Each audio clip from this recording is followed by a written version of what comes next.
Cubs faithful, what I'm about to share with you might not make the headlines like blockbuster trades or million-dollar signings, but it could be the most important move this organization makes all year. While everyone's focused on the big names and the immediate fixes, something quietly brilliant has been happening in the Cubs front office. Something that shows this isn't just about winning now. It's about building a dynasty. You know how this organization operates. You've seen the magic they've worked in recent drafts. You've watched Matt Shaw transition from college standout to major league contributor. You've witnessed Cam Smith develop into a trade asset valuable enough to bring us Kyle Tucker. This isn't luck, Cubs Nation. This is a system, a philosophy, a proven track record of finding diamonds in the rough. But here's what makes this story even more compelling. We're at a crossroads. The trade for Tucker depleted our infield pipeline. We gave up a cornerstone piece to get our superstar outfielder, and now there's a hole in our future that needs filling. The 2025 MLB draft isn't just an opportunity, it's a necessity. The Cubs hold the number 17 overall pick, and if history tells us anything, it's that this front office knows how to maximize value in the middle of the first round.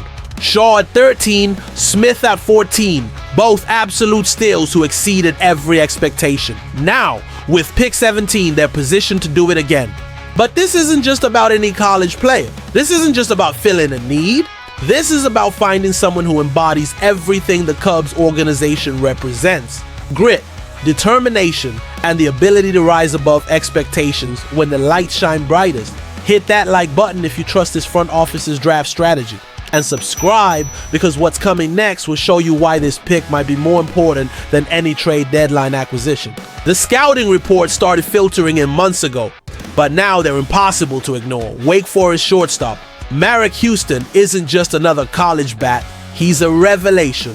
The kind of player who makes scouts stop taking notes and start dreaming about possibilities. Let's talk numbers, Cubs Nation, because these aren't just statistics, they're statements. Houston slashed .354, 12.58, 597 last season.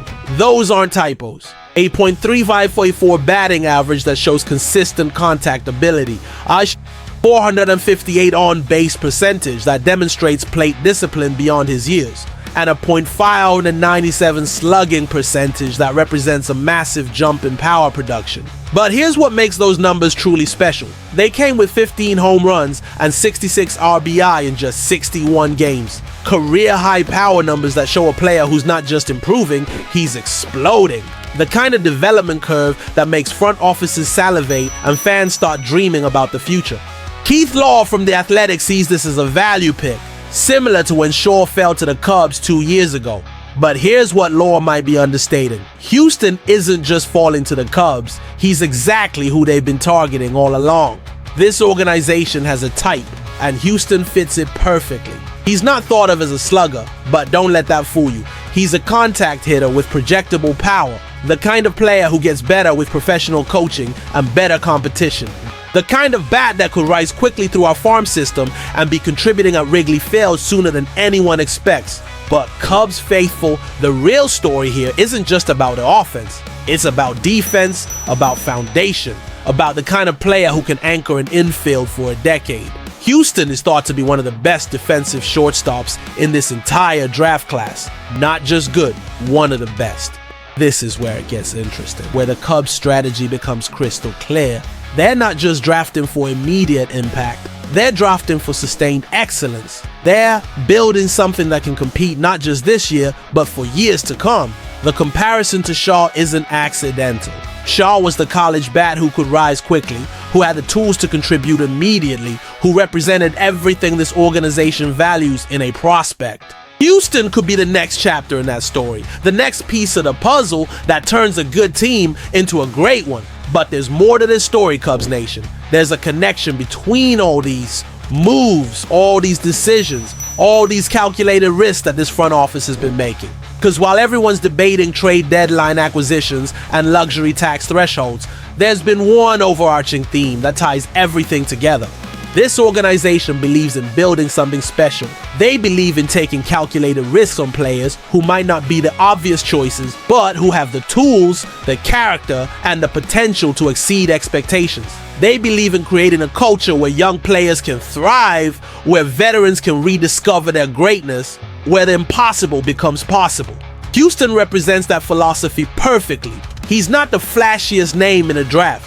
He's not the player who's going to generate the most headlines or the most excitement on draft day. But he's the kind of player who shows up every day, who improves every year, who becomes the foundation piece that championship teams are built on. The Cubs have shown a propensity for college players, and there's a reason for that.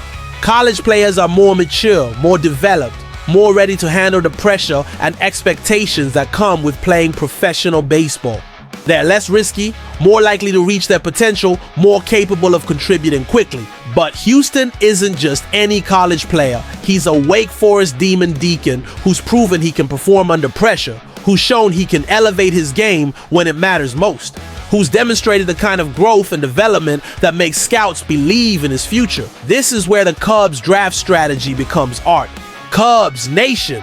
This is where their ability to identify value in the middle of the first round becomes the difference between good organizations and great ones. Because while other teams might be chasing the obvious choices, the Cubs are finding the hidden gems. The defensive skills alone make Houston worth this selection. In an era where defensive versatility is more valuable than ever, where teams need players who can handle multiple positions and adapt to different situations, Houston provides that flexibility. He's not just a shortstop, he's an infielder with the tools to play wherever the team needs him.